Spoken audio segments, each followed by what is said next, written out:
Hello viewers, welcome back to my channel. आज हम chapter number 4 start कर रहे हैं और चैप्टर का नाम है निर्धनता। निर्धनता यानी कि जिसे हम आम लैंग्वेज में गरीबी कहते हैं। तो हम इस चैप्टर में जानेंगे कि गरीब आखिर किसे कहा जाता है, क्योंकि हम अपनी नज़रों में तो हमेशा निर्धन ही होते हैं, चाहे हम कितना भी कमा लें या कितने भी अच्छे घर में रह लें। इसलिए सरकार किसको गरीब मानती है, किसके लिए क्या करने की ज़रूरत है और किस वजह से निर्धनता हट नहीं रही, वो कौन सी वजह है, उनके बारे में जानेंगे। और हम क्या कर सकते हैं, यानी कि सरकार क्या कदम उठाए जिससे गरीबी का जो स्तर है वो हटे और इनका जीवन स्तर ऊंचा हो जाए। तो इन सब चीज़ों के बारे में हम इस चैप्टर में बात करेंगे, ठीक है। 1947 में जवाहरलाल नेहरू ने कहा था, स्वतंत्रता की प्राप्ति तो एकदम मात्र एक सुअवसर का आरंभ मात्र है। 1947 में हमारा देश आज़ाद हुआ था और हमारे पहले प्रधानमंत्री थे जवाहरलाल नेहरू। तो उन्होंने कहा था कि हमें जो ये स्वतंत्रता मिली है, ये जो आज़ादी मिली है, ये तो हमारा पहला कदम है। इसके आगे हमें बहुत सारी चीज़ें करनी है, जैसे कि यहाँ बहुत सारे निर्धन हैं, गरीब हैं, वो सब देखना है। अज्ञान हटाना है, यानी कि पढ़े लिखे बहुत कम हैं, उनको ज्ञानी बनाना है। रोग और अवसरों की असमानताओं के उन्मूलन का उत्सव। उस टाइम बीमारियां भी बहुत ज़्यादा थी, मतलब आज भी हैं, लेकिन आज उनके सॉल्यूशंस तो हैं, उस टाइम सॉल्यूशन भी नहीं थे। तो उन सब चीज़ों पे हमें ध्यान देना है। आज विश्व के निर्धनों की कुल संख्या के 5वें हिस्से से अधिक निर्धन केवल भारत में रहते हैं। यानी कि ये मान लो ये पूरा विश्व है। अगर टोटल विश्व के जितने भी निर्धन हैं उनके हम 5 हिस्से कर दें, 1 2 3 4 5, तो उसका पूरा एक हिस्सा सिर्फ भारत के हिस्से में आता है और बाकी के ये 4 हिस्से पूरी दुनिया में। अब भारत इतना भी बड़ा नहीं है, आप वर्ल्ड मैप पे देखो भारत कितना है और बाकी दुनिया कितनी है, तो इस हिसाब से भारत में निर्धनता का स्तर बहुत ज़्यादा ऊंचा है। यानी कि भारत में बहुत ज़्यादा निर्धन है, इस बात को कह के ये बताया जा रहा है। यहाँ लगभग 30 करोड़ ऐसे लोग बसे हैं जो अपनी मूलभूत ज़रूरतों को भी ढंग से पूरा नहीं कर सकते। 30 करोड़ लोग ऐसे हैं जो 2 वक्त का खाना भी ठीक से नहीं खा सकते अपने ऊपर, समझ रहे हो, उनको कहते हैं निर्धन। तो ये एक बहुत बड़ी संख्या है भारत में।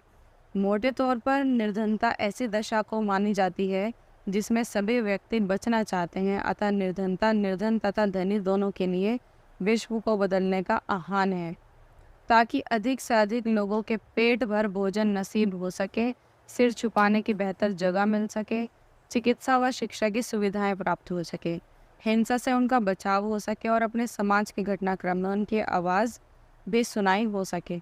तो मोटे तौर पर निर्धन उसे माना जाता है यहाँ पर जिसके पास 2 वक्त का खाने के लिए अपने खुद के पैसों से खाना नहीं है, अच्छी स्वास्थ्य सेवाएं नहीं हैं, सर छुपाने की जगह नहीं है, चिकित्सा शिक्षा ये सारी चीज़ें वो खुद से प्राप्त नहीं कर सकता। तो ये सारी चीज़ें किसको देनी चाहिए? गवर्नमेंट को देनी चाहिए, जिससे कि ये सारी चीज़ें हो सकें।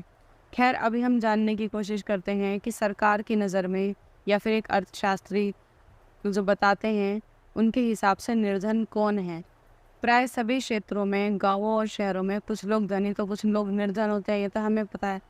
लेकिन फिर भी हम मान के चलते हैं कि जैसे कि रेहड़ी वाले हो गए, गली में काम करने वाले, मोची, महिलाएं जो कागज़ और कतरन इन सब का काम करते हैं, कूड़े बीनने वाले, फेरी वाले, भिखारी, हम मान के चलते हैं कि ये सब निर्धन है।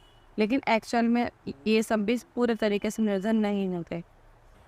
मतलब इनमें ज़्यादातर लोग निर्धन होते हैं, लेकिन हम हर एक रेहड़ी वाले को या फिर हर एक ऐसी महिला को जो कागज़ कतरन का काम करती हो या कूड़ा बीनती हो, उसको हम निर्धन तो नहीं मान सकते। हो सकता है कि वो ठीक ठाक कमा रही हो या कमा रहा हो और अपने घर का गुजारा कर रहा हो, ठीक है।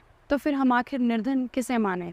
धूप में काम करने वाले, बांस तिनकों को बीनने वाले, मतलब इन लोगों को माना गया है निर्धन। लेकिन फिर भी एक पॉइंट बना दिया गया है निर्धन मापने का कि प्राय इनके पास भूमि नहीं होती।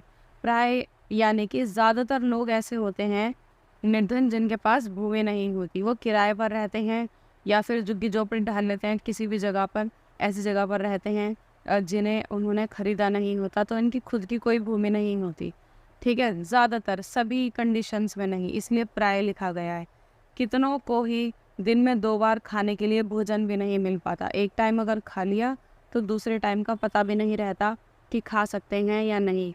ऐसे लोग जब बाढ़ वगैरह आती है या कोई प्राकृतिक आपदा आती है, जैसे लॉकडाउन लग गया था, तो जो लोग सुबह का भी खाना खरीदते हैं, शाम का भी, मतलब उनके पास इतनी सेविंग नहीं होती कि वो 15-20 दिन का इकट्ठा खरीद सकें, तो वो सुबह शाम का खाना जब बनाते हैं उसी टाइम खरीदते हैं।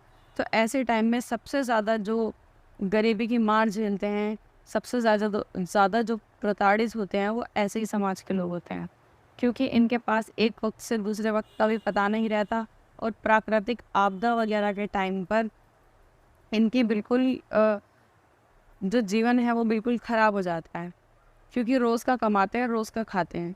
समाज के निर्धन वर्गों में कुपोषण बहुत ही गंभीर स्तर पर पहुंचा हुआ होता है। कुपोषण कुपोषण यानी कि हम जो भी चीज़ें खाते हैं उनसे हमें पोषण मिलता है, ताकत मिलती है, जिसे हम आम भाषा में ताकत कहते हैं। ताकत जैसे कि फल खाने से खून बनता है, हरी सब्जियां खाने से खून बनता है, ठीक है, चक्कर नहीं आते। ऐसे ही दालों से हमें बहुत सारे विटामिन, खनिज, लवण, ये सारी चीज़ें मिलती हैं। तो हमें हर चीज़ से कुछ ना कुछ मतलब ताकत मिलती है, जिसे हम पोषण कहते हैं। तो क्योंकि ये लोग सिर्फ चावल रोटी पे डिपेंड रहते हैं, सस्ते चावल खाते हैं, ठीक है, जो बहुत कम पैसों में आते हैं, ठीक है, या फिर रोटी खाते हैं, चटनी वगैरह ये सारी चीज़ें खा लें, तो इनमें कुपोषण बहुत ज़्यादा मिलता है। कुपोषण यानी पोषण की कमी, और जब शरीर में पोषण की कमी होती है तो खून की कमी होती है, ठीक है, ताकत की कमी होती है, जिसकी वजह से शरीर कमज़ोर हो जाता है। ऐसा इंसान अगर बीमार पड़ जाए तो वो जल्दी से उस बीमारी से निकल नहीं पाता। एक तो इलाज कराने के लिए उनके पास पैसा नहीं होता, और वो साहूकार ऐसे लोग होते हैं जो बहुत धनी होते हैं और पैसा ऊंची दरों पर ब्याज पर देते हैं। तो ऐसे लोगों से ब्याज लेते हैं और उसके बाद मरीज भी ठीक नहीं हो पाता, बीमार हो जाता है। तो ये इस तरीके से गरीबी के चक्कर में फंसते ही जाते हैं। अगर सेविंग भी कर लेते हैं तो कोई बीमार हो गया, उसमें सेविंग चली गई, कोई आपदा आ गई, उसमें सेविंग चली गई। पहले तो सेविंग कर ही नहीं पाते और कर लेते हैं तो ऐसा होता है। तो ये एक चक्र इनके लिए बना रहता है। ये प्राय लकड़ी और उपलों पर आग पर ही अपना खाना पकाते हैं। प्राय मतलब ज़्यादातर, सभी नहीं, ज़्यादातर निर्धन, क्योंकि इससे जो है लकड़ी उपलों से इनके पैसे बच जाते हैं। अगर सीएनजी गैस और ये सब खरीदेंगे तो उसके लिए इनके पास पैसे नहीं होते। निर्धन वर्गों में से अधिकांश को पीने का स्वच्छ पानी भी नहीं मिलता, क्योंकि ये ऐसी जगहों पर रहते हैं जहाँ पर सरकार की जो सुविधाएं हैं वो पहुँच नहीं पाती, और सरकार भी अपनी सुविधाओं को ऐसी जगह पर नहीं पहुँचाती। ज़्यादातर जहाँ पर बहुत अमीर लोग रहते हैं वहाँ पे सुविधाएं आसानी से पहुँच जाती हैं, वहाँ लोग कंप्लेंट कर देते हैं, तो इन्हें सुरक्षित पानी या फिर सुलभ भी नहीं मिल पाता। एक आपने देखा होगा जो झुग्गी झोपड़ी की बस्तियाँ होती हैं, अगर आप कभी गए हो तो वहाँ पे एक शौचालय होता है सबके लिए, मतलब एक शौचालय सबके लिए, उसमें 5-6 टॉयलेट होते हैं जेंट्स के लिए, 5-6 लेडीज़ के लिए, और लोग होते हैं 1000 से भी ज़्यादा, बहुत सारे लोग। अब सुबह सुबह आप सोचिए क्या हालत होती होगी वहाँ पर, कोई पानी डाल के जा रहा है, नहीं जा रहा है, ठीक है। और एमसीडी वालों की सफाई तो आपने देखी ही है कि कैसी होती है। अगर आप गए हुए हैं तो आपने वहाँ की हालत देखी होगी कि किस तरीके की होती है। तो वहाँ पे ना स्वच्छ पानी मिलता है, ना ही स्वच्छ शौच, जिसकी वजह से क्या होता है, साफ़ सफाई नहीं होती और बीमारियाँ पनपती हैं तो इनके पास इलाज के लिए पैसा नहीं होता। गवर्नमेंट हॉस्पिटल में जाते हैं, वहाँ इलाज ढंग से नहीं होता, वहाँ पे भी इनके साथ गलत व्यवहार होता है। शक्ल देख देख के लोग व्यवहार करते हैं, कोई ऊँचे उससे देख लिया तो अच्छा व्यवहार कर रहे हैं, गरीब देख लिया तो ऐसे ही तू तड़ाक से बात कर रहे हैं। तो हर जगह इनके साथ गलत व्यवहार होता है। निर्धन महिलाओं को मातृत्व काल में भी कम देखभाल ही प्राप्त हो पाती है। मातृत्व काल यानी कि जब औरतें प्रेग्नेंट होती हैं, ठीक है, तो उस टाइम उनको ज़्यादा पोषण की ज़रूरत होती है, ज़्यादा ताकत की ज़रूरत होती है, इसलिए अच्छा खाना भी चाहिए। अब क्योंकि इनके पास पैसों की कमी होती है तो इसलिए ऐसी औरतों को भी अच्छे से खाना नहीं मिल पाता, जिसकी वजह से स्वस्थ बच्चे पैदा नहीं होते। तो उनकी उम्र लंबी नहीं होती, जल्दी ख़त्म हो जाते हैं, या तो बचपन में या थोड़े बहुत बड़े होकर। और ऐसी औरतें भी जो होती हैं, महिलाएं होती हैं, तो उनमें भी ताकत की बहुत ज़्यादा कमी हो जाती है, तो उनकी भी जीवन प्रत्याशा दर कम हो जाती है, मतलब लगभग 44 साल में ही, 45 साल में ही वो 60 साल की बूढ़ी जैसी दिखने लगती हैं, ठीक है, ये सारी चीज़ें होती है। तो अर्थशास्त्री निर्धनों की पहचान उनके व्यवसाय तथा संपत्ति स्वामित्व के आधार पर करते हैं, या फिर वे बहुत ही छोटी जोतों के स्वामी किसान होते हैं। यानी कि अगर उनके पास भूमि होती है तो बहुत ही छोटी जोतें होती हैं। जोतें यानी कि ज़मीन के छोटे छोटे टुकड़े। या फिर भूमिहीन होते हैं, भूमि होती ही नहीं है, गलियों में घूम घूम कर कुछ सामान बेचते हुए आपको दिखाई दे सकते हैं। तो इस हिसाब से हम मानते हैं। यहाँ पे एक मैं आपको ये निर्धनता रेखा और समझा देती हूँ कि निर्धन देखो किसे माना जाता है। पहले होते हैं बहुत ज़्यादा करोड़पति, फिर होते हैं बहुलखपति, ये भी बहुत अमीर होते हैं, ये भी बहुत अमीर होते हैं, फिर उसके बाद आते हैं बहुत अमीर। ठीक है, ये बहुत अमीर से भी बहुत बहुत अमीर हैं ऊपर वाले। फिर उसके बाद आते हैं धनी, यानी जिनके पास धन है बहुत, वो भी हमारे लिए बहुत अमीर ही होते हैं। फिर उसके बाद आते हैं उच्च मध्य वर्ग, जिसे हम हायर मिडिल क्लास बोलते हैं। जैसे कि किसी के घर में आईएएस आईपीएस ऑफिसर है, ठीक है, उनको हायर मिडिल क्लास बोलते हैं, उनको बहुत उच्च धनी नहीं कहते। ठीक है, जो गवर्नमेंट जॉब वगैरह करते हैं, अच्छी खासी जॉब्स हैं, वो हो गए उच्च मध्य वर्ग। फिर उसके बाद आता है खाली मध्य वर्ग। ठीक है, खाली मध्य वर्ग में ऐसे लोग आते हैं जिनके पास जॉब है, टैक्स भी भरते हैं, लेकिन ऊंची जॉब नहीं है, छोटी मोटी जॉब करते हैं, लेकिन हाँ वो निर्धन भी नहीं है, अपने घर का गुजारा कर लेते हैं। ठीक है, उसके बाद आते हैं इतने निर्धन नहीं, मतलब मध्य वर्ग भी नहीं कह सकते उन्हें और इतने निर्धन भी नहीं कह सकते। आप इनको झुग्गी झोपड़ी में रहने वालों को रख सकते हैं, जो अपना ऐसी जगह पर घर खरीद लेते हैं, छोटा सा 1-2 कमरों वाला, उसमें रहते हैं। और छोटे मोटे व्यापारी, व्यापारी नहीं, रेहड़ी वगैरह लगा के काम करते हैं, लेकिन इतने निर्धन नहीं होते, अपना घर चला लेते हैं। लेकिन हाँ कोई आपदा वगैरह आ जाए तो उसे नहीं संभाल पाते। फिर उसके बाद आते हैं निर्धन, जिनके पास धन नहीं होता। ठीक है, फेरी फट्टे वाले लोग, ऐसे जिनके पास भूमि नहीं होती, लेकिन ये भी अपने घर का गुजारा फिर भी कर ही लेते हैं जैसे तैसे। फिर उसके बाद आते हैं बहुत निर्धन, जो बहुत ही ज़्यादा गरीब हैं। और उसके बाद आते हैं पूर्णतया निर्धन, यानी कि पूरे तरीके से निर्धन, जिनके घर पर 2 वक्त का खाना भी मुश्किल से बन पाता है, इतने ज़्यादा निर्धन। अब आप समझ गए। तो सरकार जो ध्यान देने की बात कर रही है, ये वाले निर्धनों पर कर रही है, मतलब एक तरीके से ये वाले निर्धन भी नहीं, ये दोनों निर्धन, ये सबसे ज़्यादा बुरी कंडीशन में जीते हैं और समाज भी इनके साथ काफ़ी भेदभाव करता है। स्वतंत्रता पूर्व भारत में सबसे पहले दादा भाई नौरोजी ने निर्धनता रेखा की अवधारणा पर विचार किया था। मतलब उन्होंने सोचा था कि हम निर्धन किसे माने, ऐसे किस चीज़ को हम माने कि जिससे हमें सचमुच में, जो निर्धन है, जिसको सचमुच में ज़रूरत है सरकार की हेल्प की, वो हम मतलब किस हिसाब से निकालें।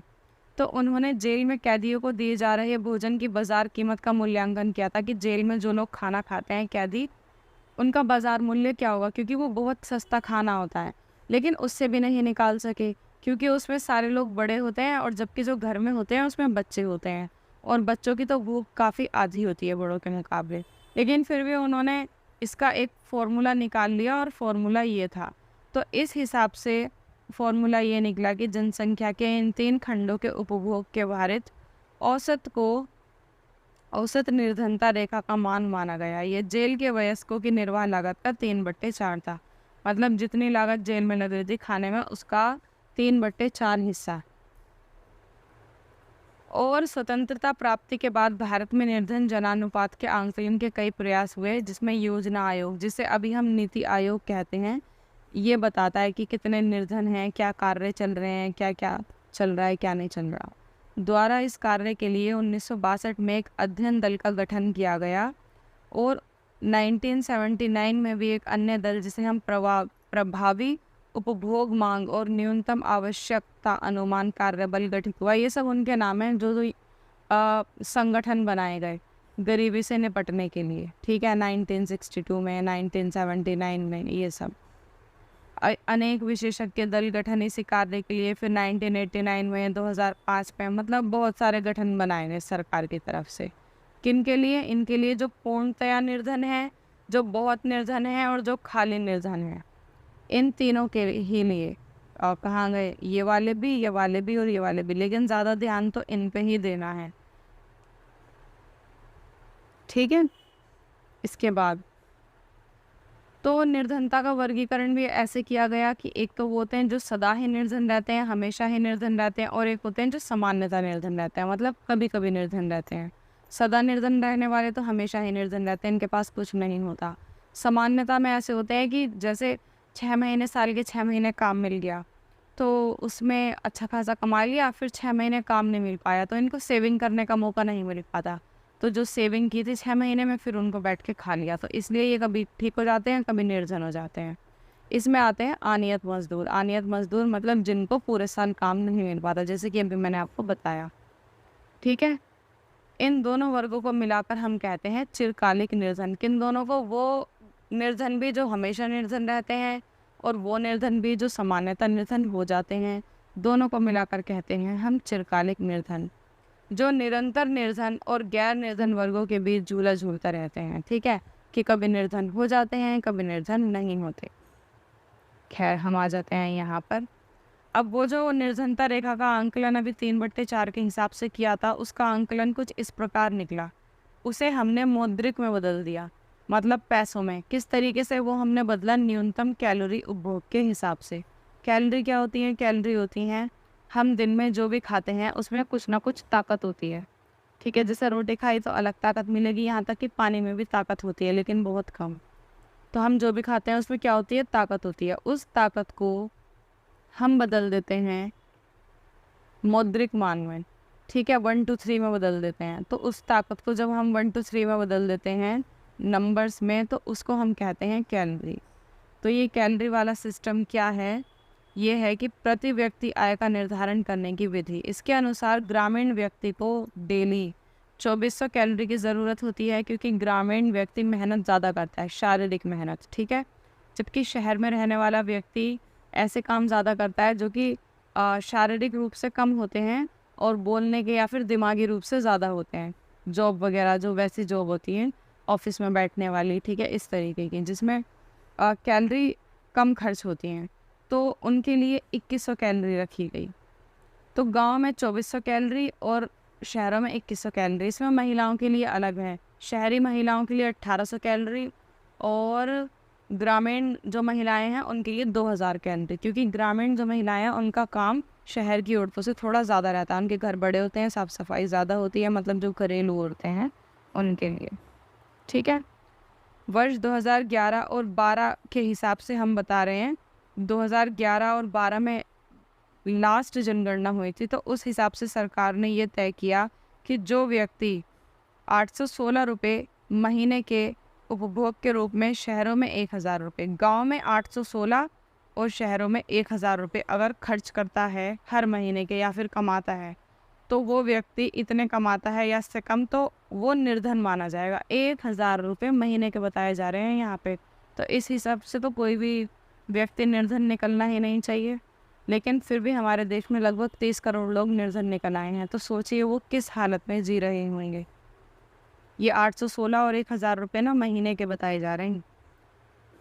मासिक प्रति व्यक्ति उपभोग व्यय, ये सब जो डेटा है वो कौन देता है? मासिक प्रति व्यक्ति यद्यपि हमारी सरकार निर्धन परिवारों की पहचान के लिए, ठीक है, कौन कौन निर्धन है, मासिक प्रति व्यक्ति उपभोग व्यय जिसे हम MPCE कहते हैं, उसको परिवार के आय के घोतक के रूप में प्रयोग करती है। यहाँ से पता चलता है। अब बहुत सारे अर्थशास्त्री ऐसे हैं जो आलोचना करते हैं कि सरकार ने गरीबों के लिए उतने अच्छे कदम नहीं उठाए जितने उठाने चाहिए थे, क्योंकि हमारे देश को अभी आज़ाद हुए 75 साल हो चुके हैं। इतने में काफ़ी कुछ हो जाना चाहिए था। ये विधि में मुख्यतः भोजन और कुछ चुनी हुई वस्तुओं पर ही व्यय के लिए प्रतीक मानी जाती है, 2400 कैलोरी ये सब। पर अर्थशास्त्रियों को इस बात पर भी आपत्ति है। इससे सरकार की सहायता के पात्र व्यक्तियों के समूचे समूह का निर्धारण तो हो जाता है। विकास का अर्थ होगा व्यक्ति के कर्म पथ की बाधाओं का निवारण, जैसे उसे निरक्षरता, अस्वस्थता, मतलब सरकार की नज़र में सिर्फ 1000 रुपये या 816 रुपये खर्च कर लिए, इससे ज़्यादा खर्च कर लिए तो आप निर्धन नहीं रह गए। निर्धनता इन चीज़ों से थोड़ी जाएगी। वो तो निर्धनता के चक्र में फंसे ही रहेंगे, गंदा पानी पिएंगे, बीमार पड़ेंगे, पैसे उठाएंगे, फिर गरीब हो जाएंगे। ठीक है, कुपोषण के शिकार बने रहेंगे। तो विकास के लिए, निर्धनता के लिए हमें क्या करना चाहिए? व्यक्ति के कर्म पथ की बाधाओं, उसमें जितनी भी बाधाएं हैं उनका निवारण करना चाहिए। जैसे कि निरक्षरता, सबसे पहले तो जो अनपढ़ हैं उनको पढ़ा लिखा बनाओ। अस्वस्थता, ठीक है, उन्हें स्वास्थ्य सुविधाएं उपलब्ध करवाओ। और संसाधनहीनता, उनके पास संसाधनों की कमी होती है, मतलब जो चीज़ें चाहिए वो उनको नहीं मिलती। अगर ये सारी चीज़ें उनको मिल जाती हैं तो सरकार को हेल्प करने की ज़रूरत नहीं पड़ेगी, वो खुद ही अपने आप को निर्धनता से बाहर कर लेंगी। तो सरकार को ये सारी चीज़ें दे देनी चाहिए। यद्यपि हमारी सरकार का दावा है कि समृद्धि की उच्च दर, कृषि उत्पादन में वृद्धि, ग्रामीण क्षेत्रों में रोजगार और 1990 के दशक में जो आर्थिक सुधार कार्यक्रम चले थे, वो उदारीकरण, निजीकरण, वैश्वीकरण, ये सब हुए। लेकिन इतना सब कुछ होने के बाद भी, ठीक है, कृषि की दर ऊंची जा रही है, इतना आर्थिक सुधार हो रहा है, जीडीपी ऊंची जा रही है, तो फिर गरीबी क्यों नहीं हट रही? क्या किसी एक के हाथ में सारा पैसा जा रहा है? क्योंकि गरीब तो और गरीब हुए जा रहा है। इससे भी निर्धनों की जो संख्या है उसमें कमी नहीं आई, ठीक है। इसका मतलब ये जो आंकड़े हैं, ये जो हमें दिखाए जाते हैं, इनमें हेरा फेरी की जाती है। कुछ अर्थशास्त्री ये कहते हैं कि गरीबी तो वहीं की वहीं है, और एक तरफ ये दिखाते हैं कि इतनी उच्च दर और ये सब हो रही है। अब भारत में निर्धनों की संख्या, जब निर्धनों की संख्या का अनुमान निर्धनता रेखा से नीचे के जनानुपात द्वारा किया जाता है तो उसे हम व्यक्ति गणना अनुपात विधि कहते हैं, ठीक है। एक एक व्यक्ति के हिसाब से जब देखा जाता है कि कितने लोग निर्धन हैं। भारत में बसे निर्धनों की कुल संख्या जानना चाहोगे? वह कहाँ रहते हैं? क्या पिछले कुछ वर्षों में उनकी संख्या का अनुपात में कमी आई है या नहीं आई? तो वो सब हम इस चार्ट से पता लगा सकते हैं। ये चार्ट अब पता नहीं, मतलब जो लोग बताते हैं उनके हिसाब से होता है। एक्चुअल में कितनी निर्धनता है, क्योंकि कुछ लोगों तक तो ये आंकड़ा पहुँच ही नहीं पाता, सर्वे पहुँच ही नहीं पाता। तो यहाँ पे आप देख सकते हैं, ये जो लाइट कलर वाली लाइन है, ये यहाँ पर जितना भी ये आंकड़ा दिया हुआ है ना, ये सब मैं आपको यहाँ से समझा रही हूँ, ठीक है। ये जो लाइट कलर वाली लाइंस हैं, ये है 1973-74 की, ठीक है, 73 और 74 के बीच की। और ये जो डार्क वाली लाइन है, ये सन 2011 और 12 की हैं। तो लगभग कितने साल हो गए? लगभग 40-42 साल के आसपास, मतलब 40-42 साल के बाद हम देख रहे हैं कि निर्धनता में कितनी कमी आई है। आंध्र प्रदेश में 49% से 11% रह गई है, ठीक है। बिहार में 62% से 34% रह गई है। इसमें देखो सबसे ऊंची किस में थी? सबसे ऊंची उड़ीसा में थी, 66%। और अभी सबसे ऊंची किस में है? 23, 16, 36। अभी भी सबसे ऊंची उड़ीसा और मध्य प्रदेश में ही है। यानी कि पहले भी देखो, यहाँ 62, यहाँ 66, बिहार में, मध्य प्रदेश में और उड़ीसा में ये काफ़ी ज़्यादा था, और पश्चिम बंगाल में भी। लेकिन पश्चिम बंगाल में काफ़ी कम हो गया, 23 हो गया। उड़ीसा में अभी भी 36 है, मध्य प्रदेश में 36 है और बिहार में 34। मतलब ये 3 इलाके पहले भी यहाँ पे काफ़ी निर्धन थे, और अभी भी दूसरों के मुकाबले यहाँ पे अभी भी काफ़ी निर्धन है। सन 2000 तक के दशक में आरंभ में जहाँ ग्रामीण क्षेत्रों में निर्धनों की संख्या निरपेक्ष संख्या में कमी आई है, वहीं शहरी क्षेत्रों में उनकी संख्या कुछ वृद्धि पड़ी है। अब हम यहाँ पे देखते हैं कि सन 2000 में कोई सर्वे किया गया होगा कि ग्रामीण क्षेत्रों में, यानी कि गांव में जो निर्धन हैं उनकी संख्या में कमी आई है। लेकिन वहीं हम दूसरी तरफ देखते हैं कि शहरी क्षेत्रों में बढ़ गई। तो क्या जो गांव में निर्धन थे वो शिफ्ट होकर शहर में तो नहीं चले गए? मतलब उन्होंने प्रवास तो नहीं कर लिया? तो ये सब चीज़ें भी देखनी होती हैं, सिर्फ ये नहीं कि कमी आ गई। खैर, हम बात आते हैं कि निर्धनता होती ही क्यों है। तो इस पे हमने पहले भी बात करी थी। निम्न पूंजी निर्माण, आधारिक संरचनाओं का अभाव, मांग का अभाव, जनसंख्या का दबाव, सामाजिक कल्याण व्यवस्था का अभाव। देखो, आपसे अगर कुछ भी पूछा जाता है देश के बारे में, निर्धनता क्यों है या कोई भी चीज़, ठीक है, जिस भी कमी के बारे में पूछा जाता है, तो आपको अगर कोई भी पॉइंट याद नहीं रहता ना, तो एक पॉइंट तो आपको हमेशा याद रखना है जो हर चीज़ में काम आता है, वो है जनसंख्या। हमारा देश पीछे क्यों है? जनसंख्या की वजह से। निर्धनता क्यों है? जनसंख्या की वजह से, ठीक है। जॉब्स क्यों नहीं मिल पा रही? जनसंख्या की वजह से। बेरोजगारी क्यों है? जनसंख्या की वजह से। मतलब हर चीज़ में आपको जनसंख्या वाला मुद्दा तो रखना ही है, ठीक है। इसके बाद क्या, हम दूसरों पर आते हैं। निम्न पूंजी निर्माण, इन सबको ना अभी हम एक एक करके सब चीज़ों को डिटेल से पढ़ेंगे। देखो, अंग्रेजी राज के राज के समय बड़े स्तर पर विऔद्योगीकरण हुआ था, ठीक है।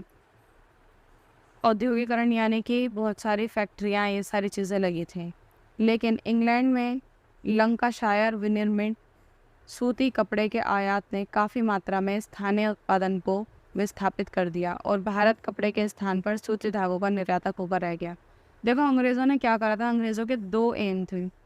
एक तो हमारे भारत को उन्हें निर्यातक बनाना था कच्चे माल का, कि कच्चा माल यहाँ से जाए, ठीक है।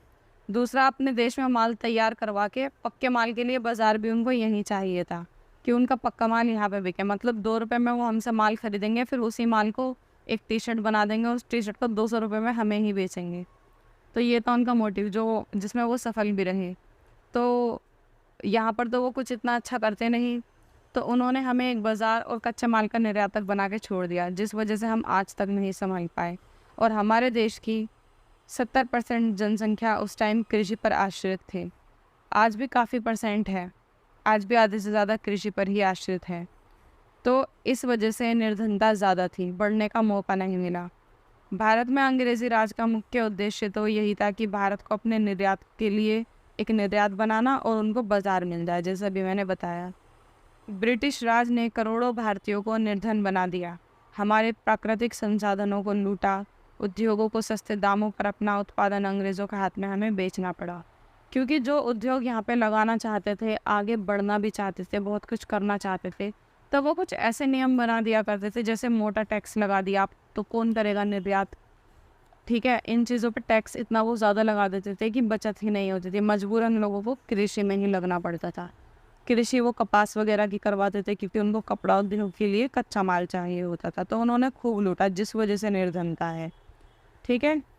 जिस वजह से आज भी हमारी ग्रामीण जनता की जो जीविका है वो कृषि पर ही निर्भर है। आज भी आप देखेंगे गांव में ज़्यादातर लोग कृषि पर ही निर्भर हैं। स्वतंत्रता के बाद सरकार ने भूमि के पुनर्वितरण के प्रयास किए, मतलब भूमि बांटी। जिनके पास अधिक भूमि थी उनसे भूमि लेकर जो भूमिहीन थे, जिनके पास नहीं थी, उन्हें दे दी, ताकि उनका भी गुजारा हो सके। जो अपनी ही भूमि पर मजदूरी के रूप में कार्य करते थे। किंतु इन प्रयासों को सीमित सफलता मिली, सफलता तो मिली लेकिन हर किसी तक ये चीज़ें पहुंच नहीं पाई। भूमि आमतौर पर कम उपजाऊ और वर्षा पर निर्भर होती है। अब सरकार ने भूमि तो दे दी, लेकिन हमारे यहाँ के किसान जो हैं वो गरीब हैं, उनके पास पैसा नहीं है, अच्छे बीज नहीं हैं, सिंचाई के साधन नहीं हैं, बारिश पे वो डिपेंड रहते हैं सिंचाई के लिए। अगर बारिश नहीं हुई तो उनकी फसल बर्बाद हो जाती है। तो इसका भी ज़्यादा अच्छा फ़र्क नहीं पड़ा। अनुसूचित जातियों और अनुसूचित जनजातियों के अधिकांश सदस्य उभरते हुए रोजगार के अवसरों में इसलिए भागीदारी नहीं कर पा रहे क्योंकि उनके पास इसके लिए आवश्यक ज्ञान और कौशल नहीं है। ना तो उनके पास ज्ञान है और ना ही टैलेंट है, और अगर है भी तो उसके उभारने के लिए कोई प्रशिक्षण भी नहीं है कि सरकार कुछ ऐसा करे कि उनको प्रशिक्षण दिया जाए। क्योंकि कोई टैलेंटेड पैदा तो नहीं होता है, ठीक है। मतलब होता भी है तो उसके टैलेंट को उभारा जाता है। अगर कोई मान लीजिए बहुत अच्छी आवाज़ लेके पैदा हुआ है, तो अगर उसको गाने का मौका ही नहीं दिया जाएगा तो वो सिंगर कैसे बनेगा। तो सरकार को प्रशिक्षण भी देना चाहिए उसके लिए। अतः निर्धनता का संबंध व्यक्ति के रोजगार के स्वरूप से भी रहता है। बेरोजगारी, अल्प रोजगार, कभी काम मिलना कभी ना मिलना, तो निर्धनता इस वजह से भी होती है कि नियमित रोजगार नहीं मिल रहा। जैसे 3-4 महीने रोजगार मिल गया, फिर अच्छा खासा कमा लिया, तभी काम बंद हो गया, 3-4 महीने फिर खाली बैठ गए, और फिर पिछली जो सेविंग थी वो खा ली। तो इस वजह से भी निर्धनता होती है। खाद्य पदार्थों और आवश्यक वस्तुओं के दाम विलासिता की वस्तुओं से कहीं अधिक तेजी से बढ़ रहे हैं। विलासिता की वस्तुएं ऐसी वस्तुएं होती हैं जिनके बगैर हम जिंदा रह सकते हैं, जो साज सजावट की या फिर आराम की वस्तुएं होती हैं। जैसे कि घर में fridge, TV, washing machine, bed, कुर्सी, चेयर, ये सब विलासिता की वस्तुएं होती हैं जो हमारे निजी लाइफ को आसान करती हैं, ठीक है। और खाद्य पदार्थ वो होते हैं जिनके बगैर हम जिंदा नहीं रह सकते, जैसे कि दाल, चावल, आटा, ये सारी चीज़ें। तो इनको तो हमें खरीदना ही खरीदना है। तो विलासिता की वस्तुएं तो उतनी तेज़ी से बढ़ नहीं रही जितनी तेज़ी से खाद्य पदार्थ की कीमत ऊपर जा रही है। अब खाद्य पदार्थ तो गरीब भी खरीदेगा और अमीर भी खरीदेगा। तो इस वजह से भी निर्धनता बढ़ रही है, क्योंकि उनके रेट बढ़ते जा रहे हैं और गरीब व्यक्ति के लिए खरीदना बहुत परेशानी बन रही है। निर्धनता निवारण के लिए नीतियाँ और कार्यक्रम सरकार ने क्या क्या किया। भारतीय संविधान और पंचवर्षीय योजनाओं ने सामाजिक न्याय को सरकार की विकास रणनीतियों का प्राथमिक उद्देश्य माना। पहली पंचवर्षीय योजना, देखो जब हमारा देश आज़ाद हुआ तब से लेकर आज तक बहुत सारी पंचवर्षीय योजनाएं बनी हैं। पंचवर्षीय योजनाएं मतलब जो भी सरकार बैठती है वो 5 सालों के लिए कोई ना कोई नई योजना लेकर आती है कि इन 5 सालों में हमें ये करना है, जिन्हें हम पंचवर्षीय योजना कहते हैं। तो ये पंचवर्षीय योजना देश आज़ाद होने के बाद से ही चली आ रही है। पहली बनी थी 1951 में, ठीक है, जब हमारे देश के प्रधानमंत्री नेहरू थे। उसके बाद दूसरी आई, तीसरी आई, ऐसे करके 5 पंचवर्षीय योजनाएं आई। और पहली 5 पंचवर्षीय योजनाओं में जो हमारा एम था वो गरीबी हटाना ही था, ठीक है, कि गरीबी हटाने के लिए बहुत सारी चीज़ आई, जैसे हरित क्रांति के माध्यम से कृषि को सुधारा गया, पिछड़े वर्गों को लाभान्वित किया गया, मतलब उनको लाभ दिया गया।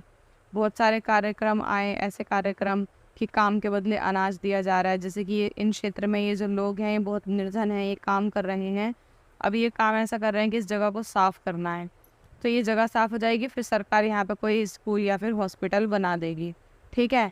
अब वो जो स्कूल हॉस्पिटल बनेगा उसमें क्या मिलेगा, लोगों को रोज़गार मिलेगा, बहुत सारे लोग उसके अंदर काम करेंगे, बच्चों को शिक्षा मिलेगी, और प्लस ये जो काम कर रहे हैं इनको इसके बदले अनाज मिलेगा।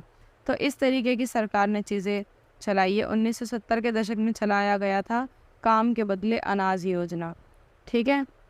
अब स्वरोजगार तथा मजदूरी पर आधारित रोजगार कार्यक्रमों को निर्धनता निवारण का मुख्य माध्यम माना जा रहा है। स्वरोजगार मतलब खुद से रोजगार। सन 2008 तक लागू किए गए स्वरोजगार कार्यक्रमों का उदाहरण थे, जैसे कि ग्रामीण रोजगार सृजन कार्यक्रम, एक तो ये था स्वरोजगार में। एक था प्रधानमंत्री की रोजगार योजना, जिसे PMRY कहते हैं। स्वर्ण जयंती शहरी रोजगार योजना, पहले कार्यक्रम का उद्देश्य शहरों में स्वरोजगार के अवसरों का सृजन करना था कि छोटे छोटे लघु उद्योग खोल दिए जाएं और उसमें लोगों को खुद से ही रोजगार मिल जाए, ठीक है। या लोगों को छोटे उद्योग खोलने के लिए प्रशिक्षण दिया जाए, सिखाया जाए, ताकि वो खुद से उद्योग खोलें और फिर दूसरों को वो रोज़गार दें, जिसे हमने स्वरोजगार कहा। इसे खादी ग्रामोद्योग आयोग के माध्यम से क्रियान्वित किया गया था। इसके अंतर्गत छोटे उद्योग लगाए गए, जैसे अभी मैंने तुम्हें बताया, ठीक है। और बैंक से ऋण लेना थोड़ा सरकार ने आसान कर दिया, उधार लेना, जिससे कि लोग अपने उद्योग खोल सकें। ग्रामीण क्षेत्रों में रहने वाले अकुशल निर्धन लोगों के लिए मजदूरी व रोजगार के सृजन के लिए सरकार के पास अनेक कार्यक्रम हैं। कौन कौन सा कार्यक्रम ये उनके लिए हैं जो पढ़े लिखे नहीं हैं और मजदूर हैं। जैसे कि 2005 में संसद में एक विधेयक पारित कर दिया कि ग्रामीण परिवार के एक इच्छुक वयस्क को वर्ष में 100 दिनों तक के लिए अकुशल शारीरिक श्रम के कार्य उपलब्ध कराने की गारंटी सरकार देगी। यानी कि अगर आपको काम नहीं मिलता है, ठीक है, अगर आपको काम नहीं मिलता है, ये बहुत इम्पोर्टेंट है, तो सरकार आपको गारंटी देती है कि वो 100 दिन के लिए आपको काम ज़रूर देगी। उसके लिए आपको एक एप्लीकेशन लिखनी होगी, सरकार तक पहुंचानी होगी, उसकी जगह सरकार ने बनाई होगी, फिर सरकार आपको किसी काम में लगा देगी। वो काम कुछ भी हो सकता है, रिक्शा चलाना, पत्थर तोड़ना, कुछ भी, ठीक है, कोई मजदूरी, वो श्रम बल वाला ही काम होगा। तो ऐसे काम के लिए भी लोग तड़प रहे हैं करने के लिए, कि इतनी कई जगह पे बेरोज़गारी फैली हुई है कि ऐसा काम करने के लिए लोग चाहते हैं कि हमें बस काम मिल जाए। तो सरकार उसमें 100 दिनों तक काम उपलब्ध कराती है। इसे महात्मा गांधी राष्ट्रीय ग्रामीण रोजगार गारंटी अधिनियम 2005 के नाम से जाना जाता है, क्योंकि इसमें रोजगार की गारंटी दी जाती है 100 दिनों तक। इसे हम मनरेगा के नाम से जानते हैं। अक्सर पेपर में इसकी फुल फॉर्म पूछ ली जाती है, मनरेगा किसे कहते हैं, इसके क्या उद्देश्य, तो उद्देश्य आप बता सकते हैं, गरीबी हटाना, ज़्यादा से ज़्यादा लोगों को रोज़गार देना, ये सब, ठीक है।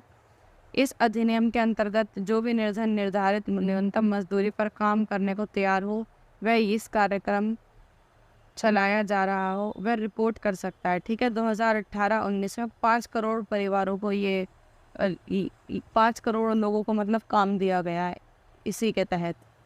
सोचिए कितने लोग बेरोजगार हैं। निर्धनता निवारण की दिशा में तीसरा आयाम लोगों को न्यूनतम आधारभूत सुविधाएं उपलब्ध कराना है। जैसे कि भारत के उन प्रथम देशों में से एक है जहां ऐसा सोचा गया।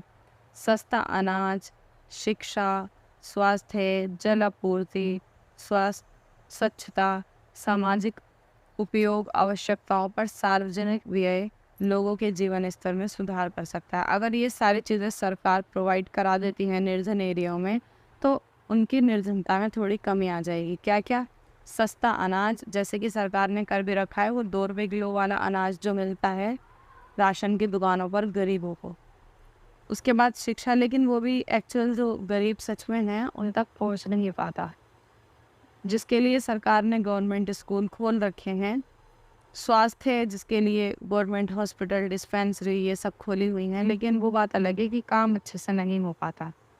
जल आपूर्ति, ठीक है, जल पूर्ति, पानी को, साफ पानी को सबके घरों तक भेजना, ग्रामीण इलाकों में भी और ऐसे इलाकों में भी जहाँ पे गंदा पानी आता है या लोग इधर उधर से पानी अपने लिए अवेलेबल करते हैं। स्वच्छता, ऐसे इलाकों में आपने देखा होगा जहाँ पे निर्धन लोग ज़्यादा रहते हैं, वहाँ साफ़ सफाई की कमी होती है, वहाँ पे कोई सफाई करने नहीं आता, जिस वजह से लोग बीमार रहते हैं। और सामाजिक उपयोग आवश्यकताओं पर सार्वजनिक व्यय, जैसे कि पार्क वगैरह बनाना, ये सारी चीज़ें और भी बहुत सारी चीज़ें हैं। पेयजल, शिक्षा, पोषण, स्वास्थ्य सेवाएं, संचार और विद्युत पूर्ति, ये सारी चीज़ें भी होनी चाहिए।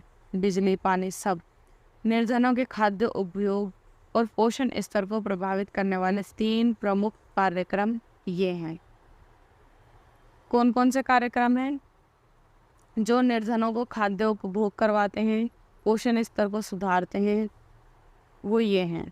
सरकार के पास विशेष समूहों की सहायता के लिए कुछ अन्य सामाजिक सुरक्षा कार्यक्रम भी हैं, जैसे केंद्र सरकार इसी श्रृंखला में राष्ट्रीय सामाजिक सहायता कार्यक्रम चला रहा है। इसके अंतर्गत निराश्रित वृद्धजनों को निर्वाह के लिए पेंशन दी जाती है। अति निर्धन महिलाएं और ऐसी महिलाएं जो विधवाएं हो गई हैं या फिर अकेली हैं, घर वालों ने निकाल दिया है, और बूढ़ों को पेंशन के रूप में कुछ पैसे दिए जाते हैं, हर महीने लगभग 2000 रुपये। तो ये ऐसे उनकी मतलब हेल्प हो जाती है। चलो वृद्धों के लिए तो ठीक है, लेकिन जो यंग औरतें हैं, विधवाएं हैं, ऐसे में ना सरकार को मेरे हिसाब से पैसे नहीं देने चाहिए। सरकार को कुछ ऐसा रोजगार या कुछ ऐसा करना चाहिए जिससे वो पैसों पर डिपेंड न रहकर अपने आप को निर्धनता से बाहर निकाल सके। उनको सुविधाएं दो, अच्छी सुविधाएं, ठीक है। ऐसा ना मतलब पेपर में खुद से भी पूछ लिया जाता है कि क्या करना चाहिए, तो आप अपनी तरफ से बता सकते हैं कि आपको क्या लगता है।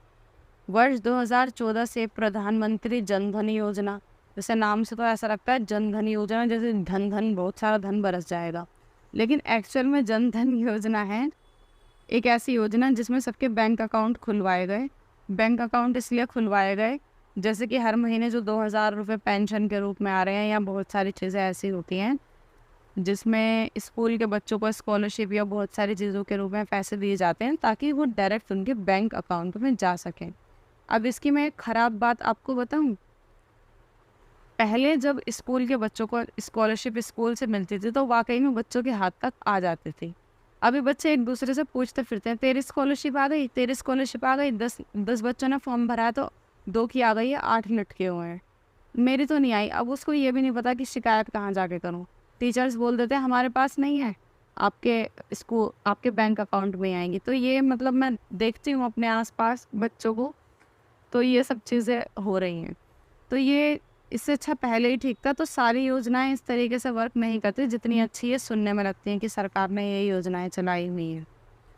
निर्धनता निवारण कार्यक्रम, एक समीक्षा। अब हम कर रहे हैं कि सरकार ने जो जो कार्यक्रम चलाए हुए हैं उनकी हम समीक्षा करेंगे, देखेंगे, चेक करेंगे कि उनमें से कितने बढ़िया तरीके से काम कर रहे हैं और कितने नहीं। यद्यपि निर्धनता निवारण नीतियों का पिछले 5.5 दशकों से निरंतर विकास हो रहा है, पिछले 50 सालों से ये चल रही है, फिर भी इसमें कुल मिलाकर कोई क्रांतिकारी परिवर्तन नहीं आया। जितनी जनसंख्या थी ना पहले हमारे पूरे देश की, ठीक है, उतने गरीब आपको आज भी मिल जाएंगे। तो बहुत सारे अर्थशास्त्रियों का कहना है कि बहुत सारी जो योजनाएं हैं उनका नाम बदल बदल के वापस आ जाता है। लोगों को लगता कोई नई योजनाएं या पुरानी योजना का नाम बदल के उसको नया कर देते हैं। इन कार्यक्रमों की समीक्षा कर रहे हैं विद्वानों ने इसके सफल क्रियान्वयन से जुड़े 3 बड़े पक्षों को स्पष्ट किया है जो इनको सफलतापूर्वक लागू करने में बाधा डालते हैं। देखो क्या क्या है वो। पहला, गैर निर्धन वर्ग के लोग ही इसका फ़ायदा उठा पाएँ। मतलब जो सचमुच में निर्धन है वो तो इसका फ़ायदा उठा नहीं पाए, जो गैर निर्धन है वो इसका फ़ायदा उठाने जाते हैं। जैसे कि जो 2 रुपए किलो का राशन मिल रहा है, वो उतने भी निर्धन लोग नहीं हैं जो उसको लेके आ जाते हैं, और जो ज़्यादातर निर्धन है वो ले नहीं पाते, क्योंकि इतनी सारी चीज़ें अप्लाई करनी पड़ती हैं, इतने सारे डॉक्यूमेंट्स और इतना सारा यहाँ जाना वहाँ जाना, तो वो लोग पढ़े लिखे होते नहीं हैं, तो वो इन चीज़ों से थक हार के बैठ जाते हैं। ये कार्यक्रम सरकार और बैंक अधिकारियों के सहारे ही चलाए जाते हैं, तो आधा भ्रष्टाचार की वजह से वही पैसा खा जाते हैं या फिर लोगों से पैसा वसूलते हैं, और जो गरीब लोग होते हैं वो डर के मारे पैसे दे भी देते हैं, तो उन तक कई बार ये सारी चीज़ें पहुंच नहीं पाती। कई बार पैसा ना देने की वजह से वो अपने घर ही बैठ जाते हैं कि इतना पैसा देंगे, इससे अच्छा तो लो हिम्मत योजना। केवल उच्च समृद्धि ही निर्धनता कम करने में पर्याप्त नहीं होती। निर्धनों की सक्रिय भागीदारी भी बिना किसी कार्यक्रम का सफल क्रियान्वयन असंभव है। मतलब आप कुछ भी कर लो, जब तक निर्धन व्यक्ति खुद उसमें भागीदारी नहीं करेगा, तब तक आप कुछ भी कर लो, ये सब नहीं होगा। तो हमें चाहिए कि निर्धनों को पैसे देने से अच्छा है कि हम उनको क्या दें, हम उनको सुविधाएं दें। सरकार निर्धनों को ज़्यादातर सुविधाएं नहीं दे पाती, जैसे कि उनको अच्छे स्कूल प्रोवाइड कराएं, सड़कें, विद्युत, संचार, सूचना, प्रौद्योगिकी, सेवाएं, प्रशिक्षण संस्थाएं, ये सब कुछ सरकार ने एक्चुअल में कराया हुआ है, लेकिन इनका जो लेवल है वो काफ़ी लो है। ज़्यादातर जो भ्रष्टाचार फैला हुआ है, बहुत सारे एनजीओ सरकार ने चलाए हुए हैं जिसमें बहुत अच्छा प्रशिक्षण दिया जाना चाहिए, लेकिन इतने लोकल लेवल पर वो लोग प्रशिक्षण देते हैं कि पूछो ही मत। तो ये सारी चीज़ें अवेलेबल हो भी नहीं पाती, और वहाँ पर भी वो कुछ मिडिल क्लास लोगों तक अवेलेबल हो पाती हैं। जो झुग्गी झोपड़ी वाले लोग हैं, वहाँ पे एनजीओ कभी नहीं खुलते। एनजीओ हमेशा एक अच्छे इलाके में खुलते हैं, वहाँ पे गरीब उनका फ़ायदा नहीं ले पाते, और ऐसी बाकी सारी सुविधाएं भी। तो निष्कर्ष में यही निकलता है, निष्कर्ष हम यहाँ पे पढ़ते हैं कि सरकार ने 7 दशकों से निर्धनता पर काम कर रही है, लेकिन निर्धनता अभी तक नहीं गई है। इसका कारण ये है कि इनको जो गैर निर्धन लोग हैं वो फ़ायदा ले जाते हैं, और ये सही जगह पर नहीं पहुंच पा रही है। कुछ सरकार की नीतियां ऐसी हैं जिनमें थोड़ी बहुत कमी है, जिसमें सरकार को क्या करना चाहिए, इन सारी सुविधाओं पर ध्यान देना चाहिए। आई होप आपको चैप्टर समझ में आया होगा, अच्छे से आप बोर हो गए होंगे चैप्टर पढ़कर। प्लीज़ अगर अच्छा लगा हो तो वीडियो को लाइक कर देना, चैनल को सब्सक्राइब कर देना। मिलते हैं नेक्स्ट वीडियो में। जय हिंद, जय भारत।